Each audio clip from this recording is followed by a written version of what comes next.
Welcome back to SoCal with Val, where we uncover the most exciting places to go, things to do, and inspiring people to meet right here in sunny Southern California. I'm your host, Valerie Van de Zilver, and today's episode is all about craftsmanship, creativity, and the perfect pour. Joining me is Bryan Green, the entrepreneur with an eye for elegance and the founder of Fontaine Glass. But he's not just creating wine glasses, he's redefining the way we experience wine. So, whether you're a casual sipper or a seasoned collector, today's conversation will have you looking at your glass a little differently. So, pour yourself something smooth. Get ready for a fun and fascinating adventure with Bryan Green. If you're driving, turn up the sound and roll up your window. And if you're at home, have a little cup of tea or a glass of wine. And let's meet Bryan. Bryan, so glad to have you on SoCal with Val. As you may know, this is a new show. So we're so glad to have you on one of our first episodes. Really happy to be here. Great to connect.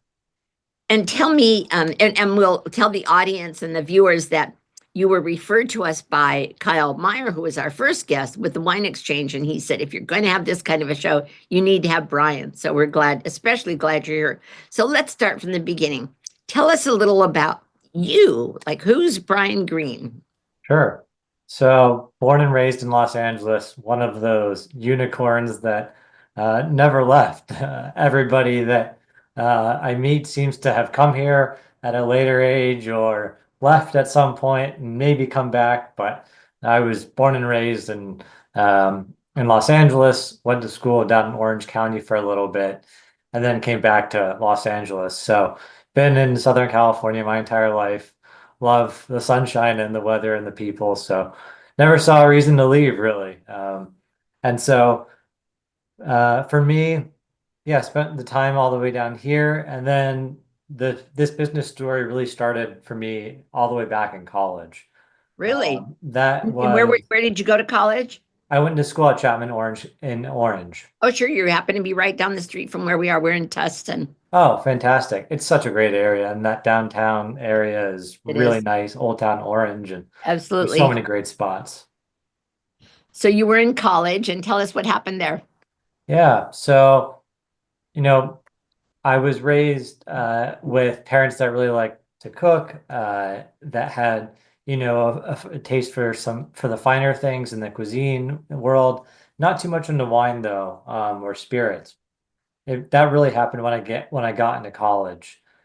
When I was in college, my girlfriend at the time, her family was really into like the craft beer renaissance that was happening in the early 2000s. Also, early sort of enthusiasts about the emerging wine scene in Paso Robles. Uh, Right. and so they introduced me from an early age into this exciting world that I'm now in.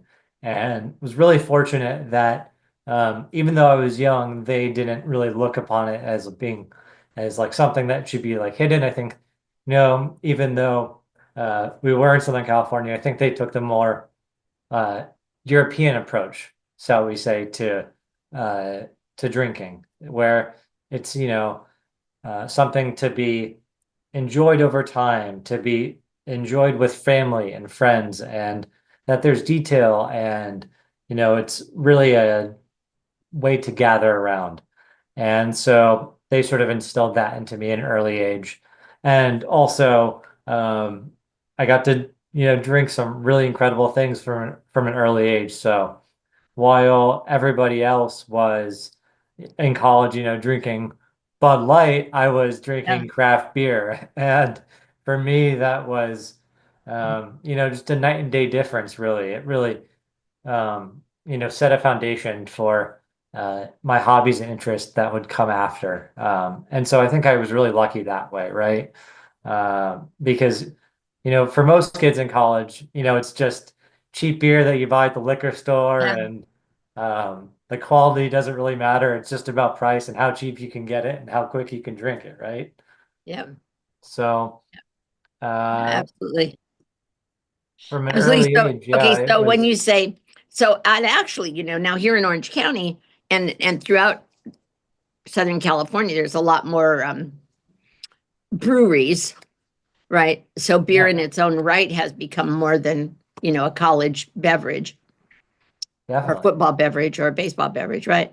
So that's interesting. So when you say you drank different things, so it was, the craft beers and then they introduced you to wine, or did your parents drink wine? My parents did drink wine. I wouldn't say that they were, enthusiasts, but it wasn't something that was a daily part of their lives, but they definitely enjoyed it. You know, they had some bottles that they had collected, over the years of occasional trips up to Napa Valley. Yeah. And so it wasn't totally foreign to me when um, the nicer side of things. Uh, And so for me, it was um, a little bit, it wasn't a complete culture shock to be introduced to to like fine wines and fine beer as well. Um, and the big thing from my parents was really my mom is an incredible cook. She Oh, is I envy her. always cooking. Yeah. Huh. And so early on, I think my first appreciations for flavor, I guess you could say, came from my mom because for me, that was really where it started. She, as long as I could remember, was always cooking dinner, always baking cookies, and from the earliest ages I can remember, I was always like her official taste tester. Oh, Um, sure. so that I think developed my fondness for the kitchen, but and for tasting and for uh just trying to better understand flavor. And I never I always loved it. I never really thought about becoming a chef or anything, but it was always fun being in the kitchen, and I always enjoyed what my mom was cooking. So and then, yeah, when I got to college and was introduced to this alcohol and spirits and wine side of things for me, that's where it got really exciting to me because then it also sort of tied back into the food element as well. And um, yeah, that emerging craft beer scene in Southern California was really exciting to be a part of. And also, even back then, even the craft beer was very accessible from a price point and affordability standpoint. Yeah. Yeah, So, absolutely. um, even as a college kid with a, very low to no income, basically, I could still enjoy craft beer, um, in a way that, you know, I couldn't necessarily do with, premium wines. Yeah, and you probably were in that part of, at least of Orange County. I mean, there might have been more in San Diego or like out in Palm Springs, but at least in Orange County, right? You're at Chapman and near Disneyland, and that's kind of where the hub is really of the now breweries, and I don't know craft beer at that time, but I know there's a store in Fullerton that's known for its craft beers. So you were kind of in a location where it was somewhat easily accessible. I was, and, one of the first like really major breweries was actually called The Brewery Right. by a man named Patrick Rue. And uh, to this day, the beers that they make are still some of my absolute favorite. Really? They make a beer called Black Tuesday, which is this really dense, really rich, like chocolate-esque almost stout.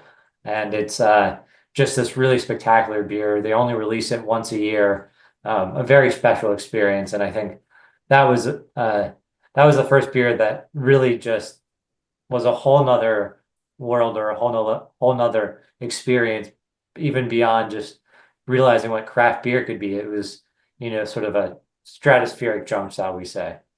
And where So, was it created? Where did Black Tuesday come from? so they were in Orange actually. Really? Yeah. And they had a little tasting room actually in downtown, in Old Town Orange. And now that is a craft beer and bottle shop that got passed on.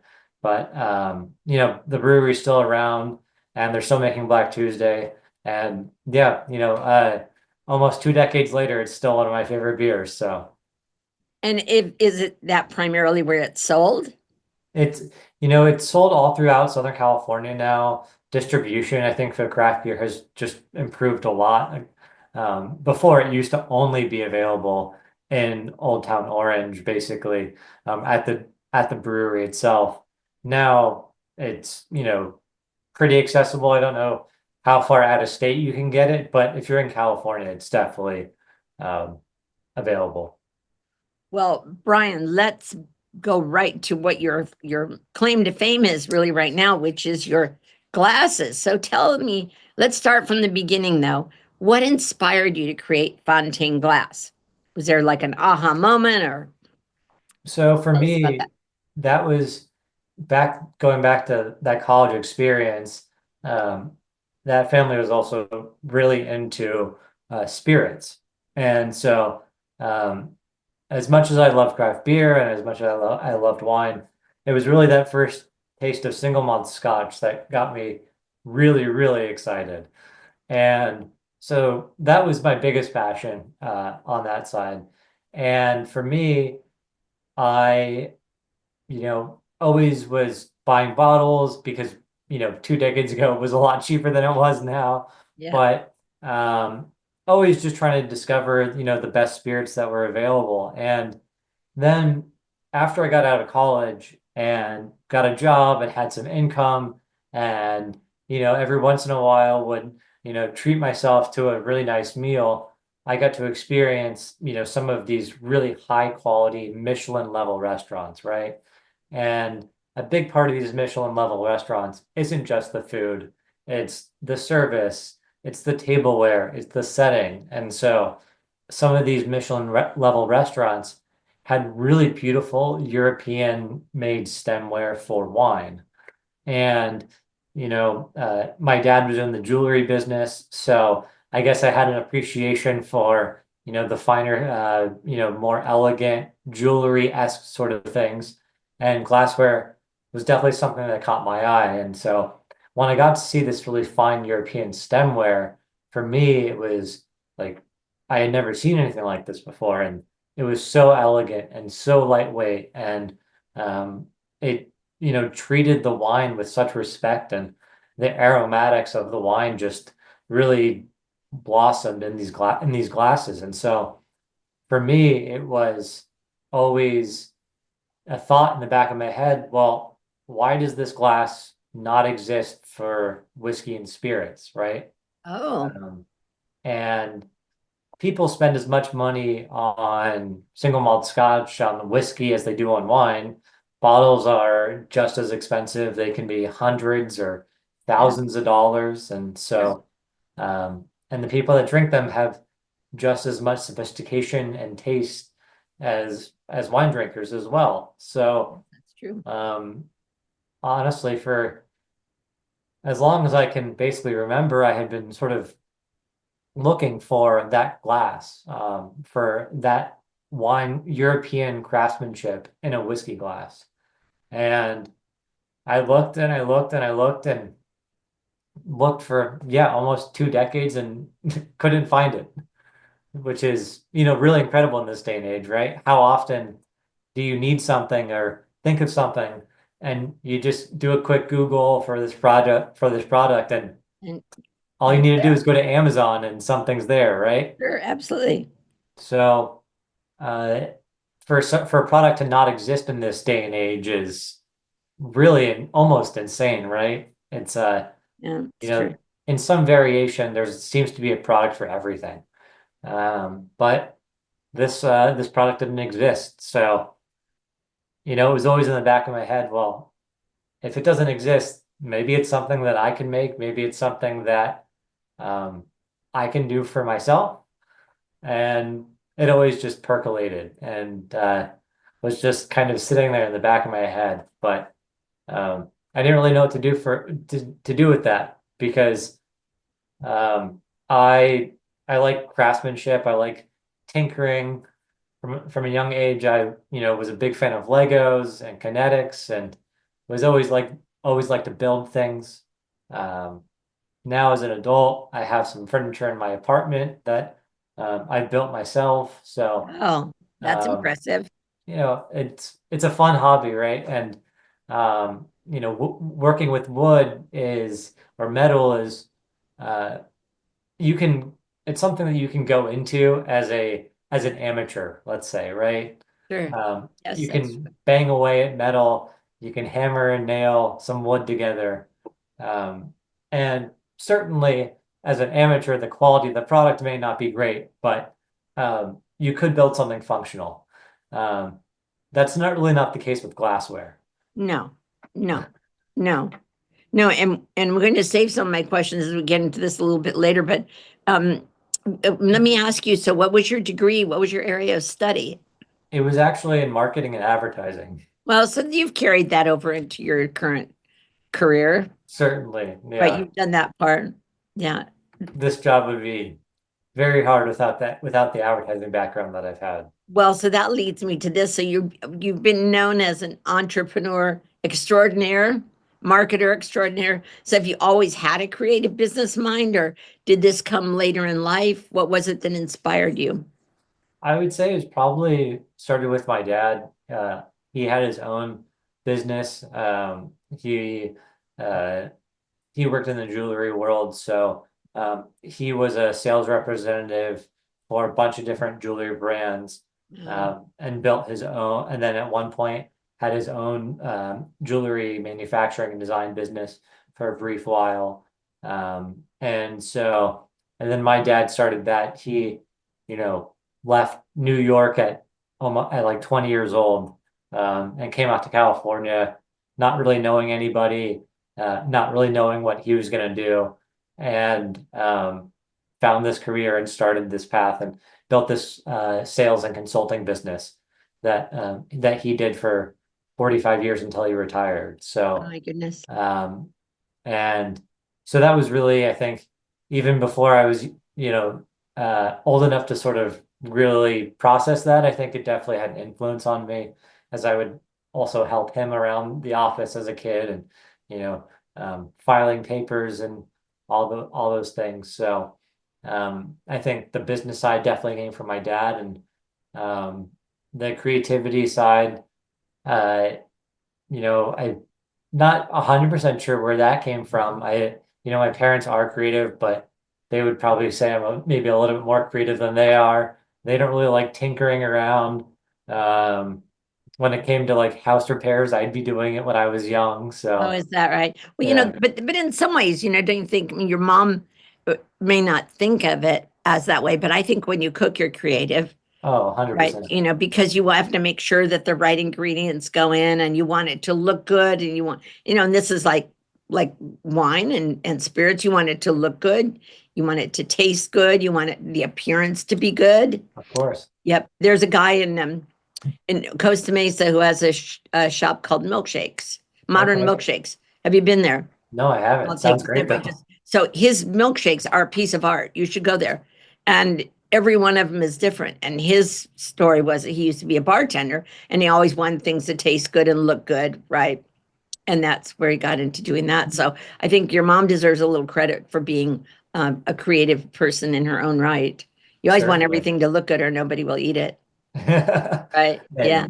And there's and she as well, talking about the creativity side of cooking, uh, she wasn't somebody that would only follow recipes either. She would, definitely, you know, merge two recipes or take one element of a different recipe and, throw it into something completely different. And she was always sort of, being a kitchen alchemist, shall we say. Yeah.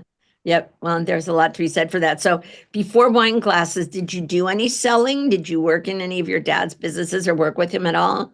Did you do any Uh, direct I marketing? the business that I was doing in college was very creative. I was designing and selling websites for small businesses. Oh, So primarily restaurants. And so um, I had a friend of mine, he was the the coder, the engineer of the websites, and I did pretty much all of the the design elements of the websites, as well as like the business relationship and selling and all of that. So that paid for, a good chunk of my college experience Sure. actually. Yeah, of course. So, and that was a small little two-person business that we did for, a few years. And then till, I've always felt like I was too young to be kicked out of an industry, but um, we we ended up stopping that because of the sort of pre-made websites like Square and Squarespace that came along, and these drag and drop template websites that made building websites very easy. And so almost overnight, the business really slowed down. But yeah, for 6 years, that was what paid all my bills. Well, that's great. That's good.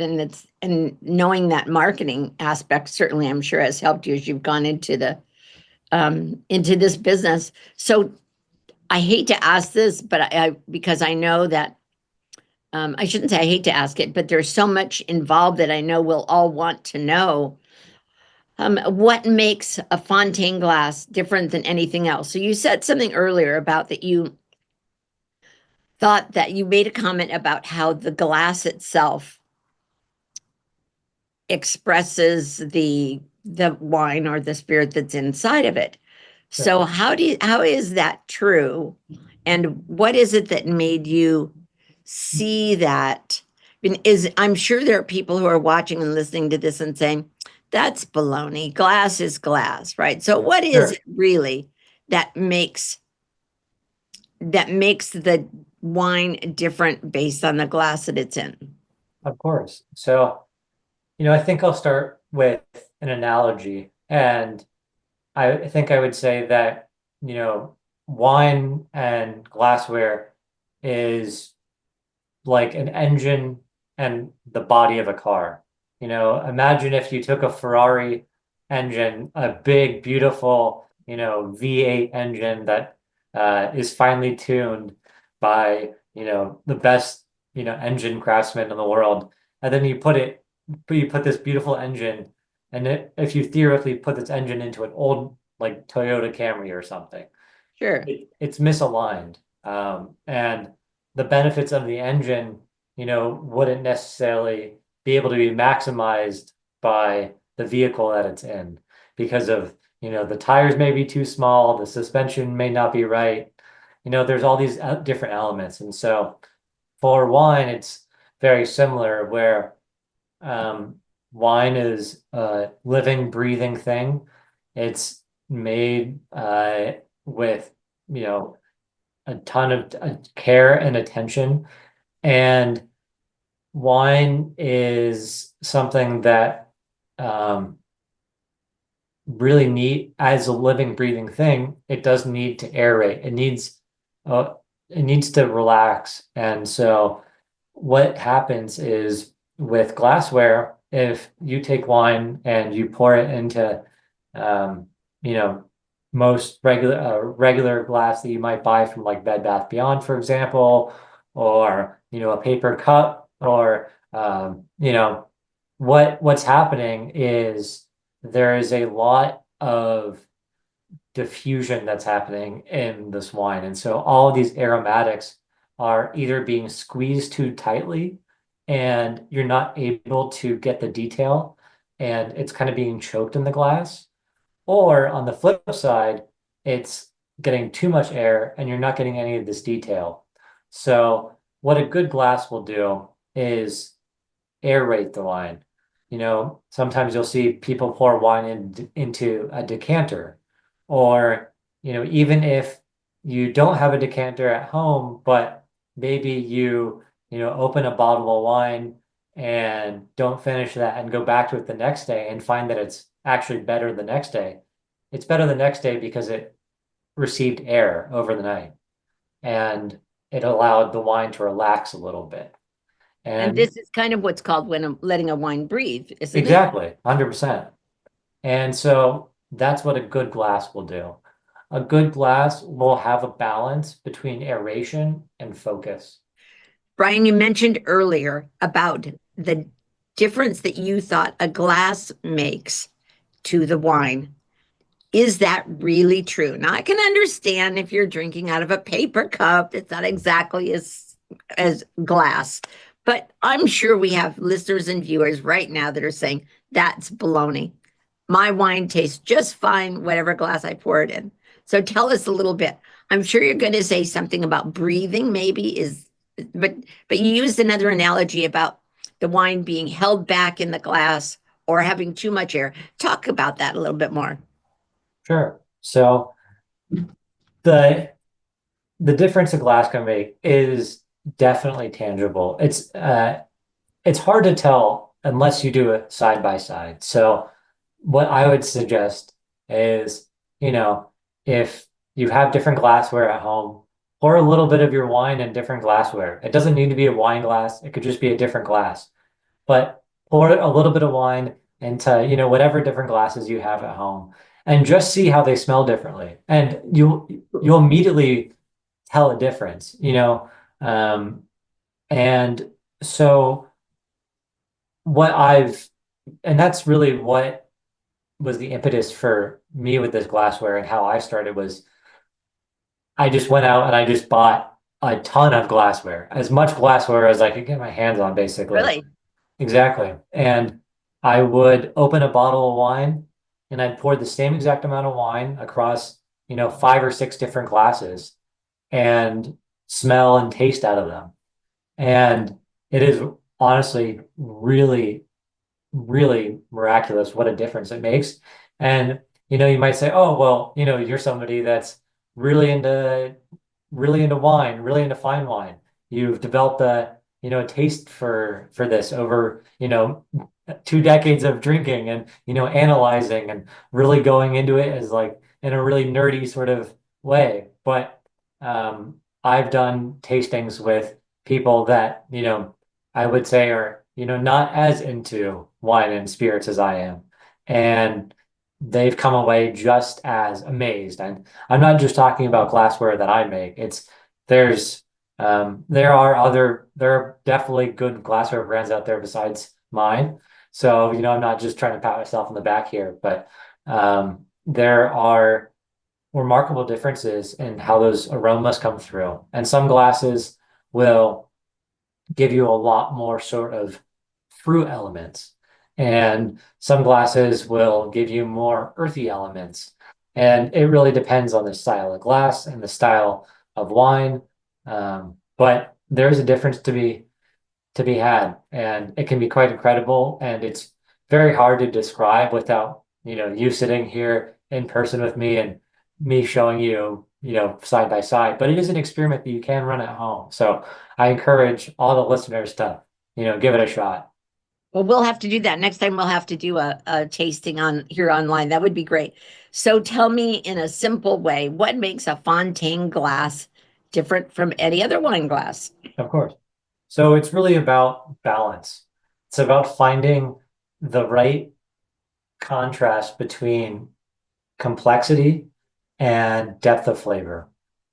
So this concentration and complexity, you really want, you know, the fine base notes that you can get, these like deep fruit flavors. But then you also want the more perfumed, lighter, like floral elements to the glass as well.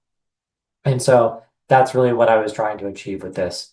And that was achieved through testing the glass with over a dozen different international wineries who make a very wide style of wines across all different grape varietals. So really leaning on experts that, are the ones that are making the wines that will be poured into the glass. Because, as much as I fancy myself a designer, as much as I fancy myself somebody with a good palate, there's nobody that's more of an expert than the people that are actually making these wines, right? That's true. So, so basically, what we did through this process, and it speaks to sort of really understanding how a glass can affect the wine. The main glass that I'm selling right now, the universal glass or all-purpose glass, is designed for truly all styles of wine. And so this took about almost a year's worth of work.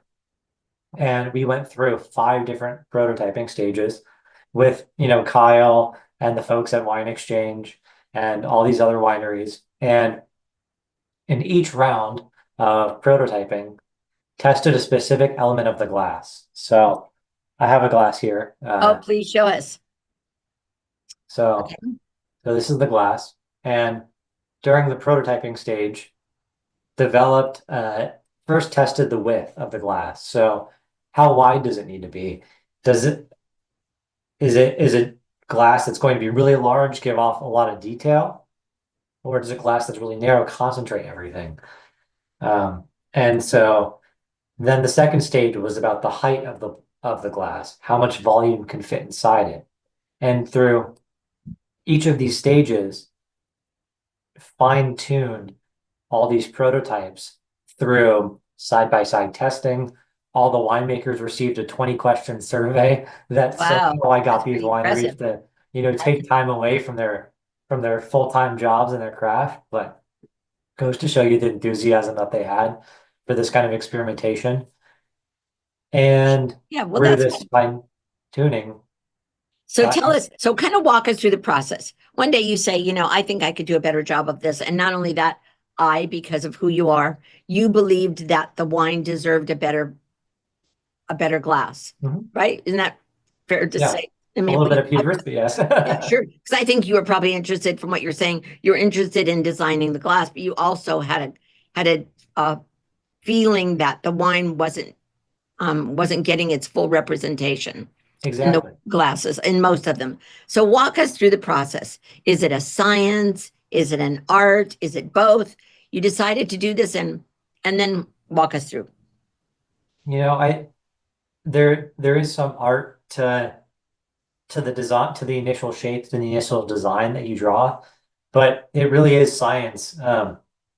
In this case for me, a little bit more of a basic science but it is science because every step of this process is a very iterative, data-driven process. So the the testing may be subjective in the sense that, I smell a wine out of a glass prototype, and I may pick up, you know, dark red fruits, and you may smell the glass that you may use that same glass and may try the same wine, and you may smell, like flowers. But through this process, taking all of this subjective feedback and trying to, you know, get as much of this feedback as we can to really build a valid data set of feedback.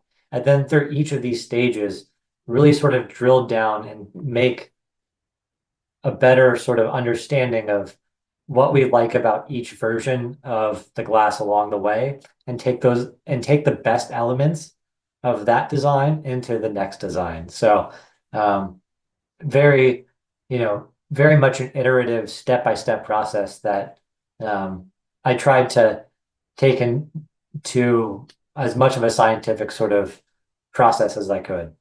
So I think you've told us, but so then in this design process, you have such attention to detail. I've heard that about you also from some of your colleagues. So you have such attention to detail. So what is it?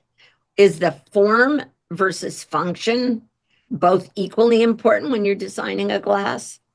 Oh, certainly. For me, the form is second to the function. You know, I think that for me, for my purpose here with this glassware is to build a glass that respects the wine that's being poured into it. That's what I love. I love what's being poured into these glasses, and these winemakers, these farmers, they are putting so much of their time and care and attention, Oh, absolutely. and it is a craft that's getting harder to do by the day with global warming, and the costs are rising, and there is just so much level you know, of love and affection that goes into creating these things, and creating these things that we drink and we love to, consume and share with our friends. And so for me, it's really just about trying to respect that because I just want to highlight the work that these people are doing. And obviously that's a labor of love. And I think that farming by any means is always a labor of love. Anyone Oh, who's out there and risks their heart and soul onto whether there's too much rain today or not, right? Or how cold it is or how hot it is, or in wine, what side of the hillside it's on. yeah. Right. But definitely this is certainly wine tasting is definitely a labor of love. So tell us, where did you come up with the name of Fontaine Glass? Is there a story behind it? There is. So the name Fontaine is the second name of the business, actually. So the first name was called Ben Ewan, which means Green Mountain in Scottish Gaelic. Ooh. So Ben is mountain, Ewan is green. And initially, this business was just the whiskey glass. And I started this whole thing as what I thought would be a fun side business, basically, because of the whiskey glass. I thought, oh, maybe there's some, whiskey nerds out there, some spirits nerds that would appreciate this. You know, I'm I'll do my own full-time job and I'll have this little thing on the side. And honestly, I think naming the business was probably harder than making the product. So eventually I was trying to think of a name and I realized, well, I wanted something that was Scottish, but a lot of Scottish Gaelic just sounds like rocks in a tumbler. You hear somebody say it and you're like, what? I don't understand. What is that word? And then they don't know how to spell it. And so I thought Ben Ewan was kind of the most approachable sounding sort of Scottish name I could think of. I love the green hillsides of Scotland. It's just so majestic when you go and really overwhelming, Beautiful. beautiful. Absolutely beautiful. So it made sense for that first product, but I switched names because after that first class, a lot of people were asking me to make wine stemware. And Oh, so I was initially a little hesitant because, wine, there's a lot more wine stemware than there is for whiskey. But eventually I caved and, if you ask me something enough, I'll do it. So I made the wine stemware, but realized that that name was not not going to be the right name for a business. We're going back to the marketing advertising background, right? absolutely. There you go. The marketer. So, Ben Ewan is not a accessible name at all. And so I needed a new name. And Fontaine is the French word for fountain. And so in France, one of my favorite things about Paris is there are these fountains called Wallace fountains. And they were designed and implemented throughout the city in the late 1800s to provide free and clean drinking water to the city after the Franco-Prussian War. Okay. And so a very well-off philanthropist wanted to, help the city, and this was his way of doing so. And he set up hundreds of these fountains throughout the city of Paris. And they still exist to this day. You can still go to Paris. You can go to the wallacefoundation.org and pull up a map of all the Wallace fountains. And you can walk around the city and sort of do your own sort of self-guided tour through the city as you follow these fountains. And they're really beautiful. And in the typical Parisian fashion, they Of are course. these really beautiful, ornate sort of sculptures. If you just saw one, you would just think it is a sculpture, not a functional water fountain. But um, I thought thinking of a name for the business, I just kept coming back to that. Um, it just seemed to really fit with the sort of ethos of my business, both the form and the function, the utility of it, and you know, uh, water and wine, sort of similar. They're both consumables, so I thought that Sure. that there was a little bit of harmony there, and in a way, the glass is also like a fountain. So that really seemed like a natural connection, and so that's how I ended up with Fontaine, which is much easier to spell and pronounce. It is. It is. And of course, being inspired by a fountain in Paris is not a bad thing. Right? No, it's certainly Not a not. bad thing. No, not at all. So how does living and working in Southern California inspire your design and your business mind? For me, I think the thing that Southern California has is Southern California is a very relaxed, place to live. And I think that you go to you visit all across the world, and I think that is something that, connects us to France in a way. Um, there's an approachability to this, and I think that for me, I and this is why I was drawn to wine is, it's not something that I'm doing at home, right? It's something that I share with friends and family. And for me, I think that was the big impetus of this was that, you know, I wanted something that, just continues to help bring people together. Wine brings people together. If you Yes. enjoy wine more, you're gonna want to share it more with friends. So, it is a little basic, a little simplistic in that sort of thought process, but the the way that I've grown up in Southern California, it's really been about friends and family to me. And so, um, and being in Los Angeles, it is a bit of a bougie city too. So that elegant and refined nature of living, I think definitely ties into the aesthetics of the glassware, ties into the sensibilities of, a little bit more of a fashion forward sort of place that we live. So, all these sort of pieces sort of, uh, you know, as I'm now thinking about it, and as you asked that question, I'm realizing how much more the sense of place has affected the business that I maybe would have, thought on my own. Well, you might have, but certainly being around Southern California is definitely an influential factor in most of us, I know for me. So, so do you collaborate with wine stores and shops and do you work with them? Do you display? Do you do like tastings? So just starting to do that. So, I've been working with the wonderful folks, Kyle at Wine Exchange. They've been an incredible partner throughout all of this. I can't tell you how many tastings I've done with them, how many times I've gotten over and had the whole team over there with Kyle and Tristan and Patrick doing blind tastings. And so with the new glass that I'm launching, that's coming in about a week or 2 weeks, that will have various retail partners. Right now, it's mostly been direct to consumer through the website, but over the next, year and going forward, the hospitality and retail side will be a much bigger part of this.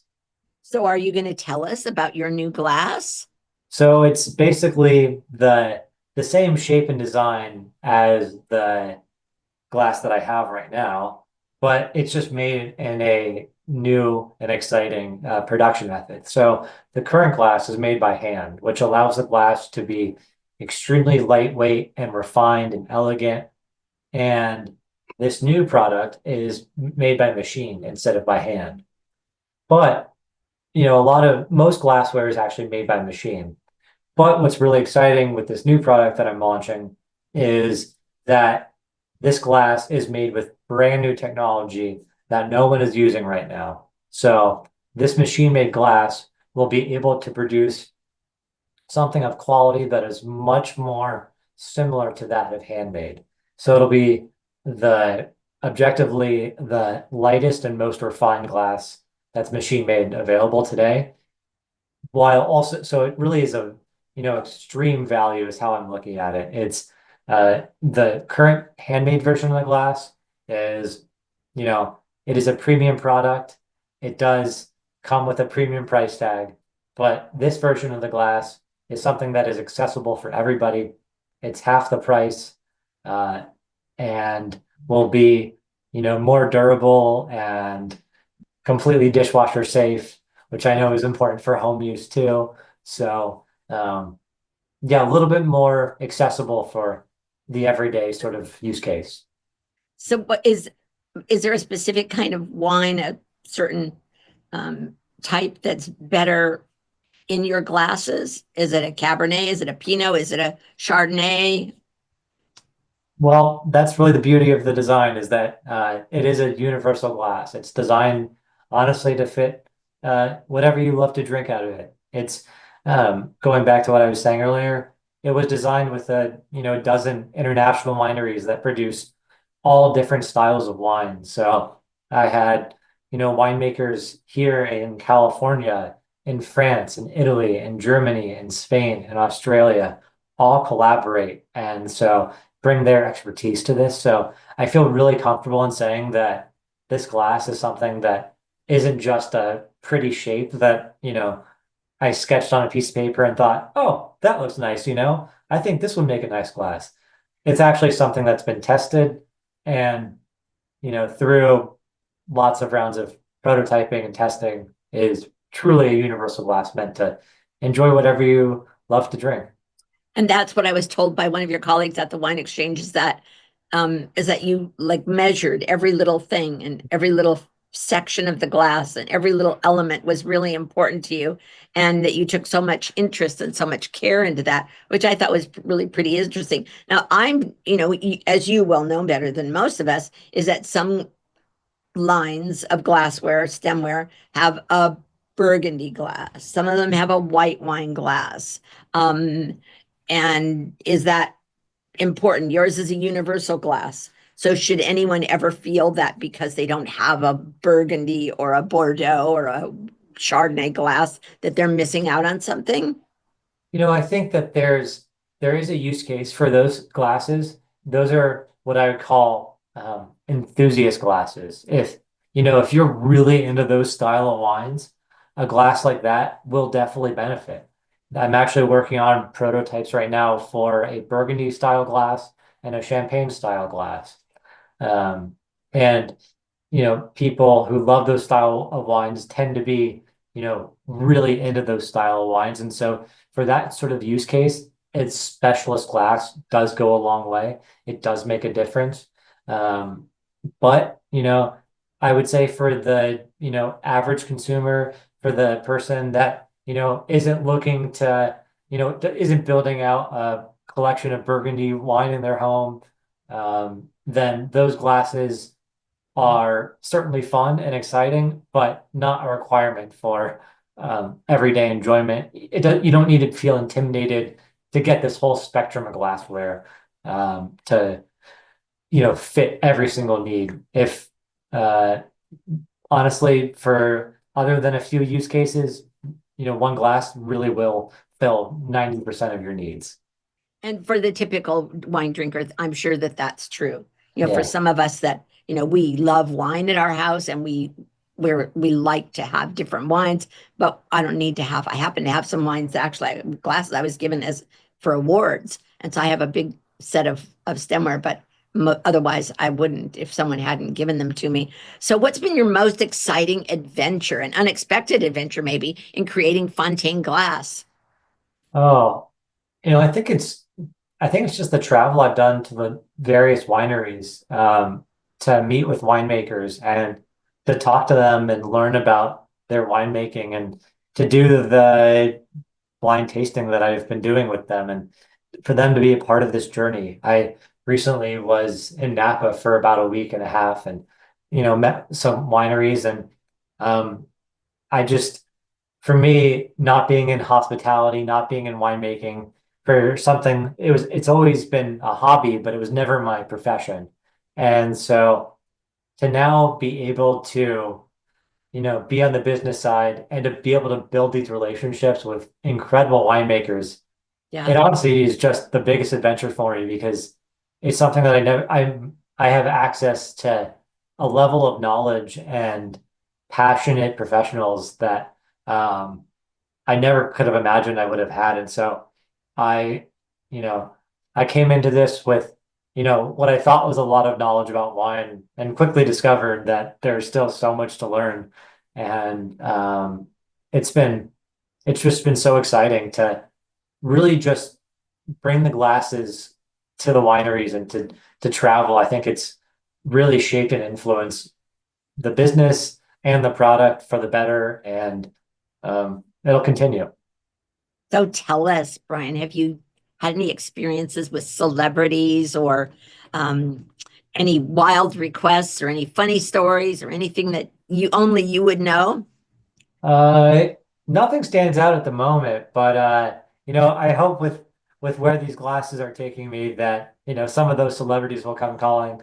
Maybe one of these Michelin restaurants in LA will get a paparazzi shot or something, and they'll be there sipping on my glass, or, you know, I think being around the entertainment industry, maybe maybe an artist will, put Fontaine Glass in a song lyric or something. I think that would be pretty incredible. So I understand that we have a mutual we have a mutual friend, JC in France. We do. We do, yes. Kyle and Tristan helped me have a trip to San Emilion, and I met him there. And Helen, do you know Helen? No, I don't Oh, Helen actually. is a winemaker, amazing lady. I was in her home, and so I met JC, and that was a long time ago when I knew a lot less about wine than I do now. But I'm so glad to know that you've met him. JC is such a wonderful individual, and the work that he's doing at Bellafont Belsier is absolutely mind-blowing.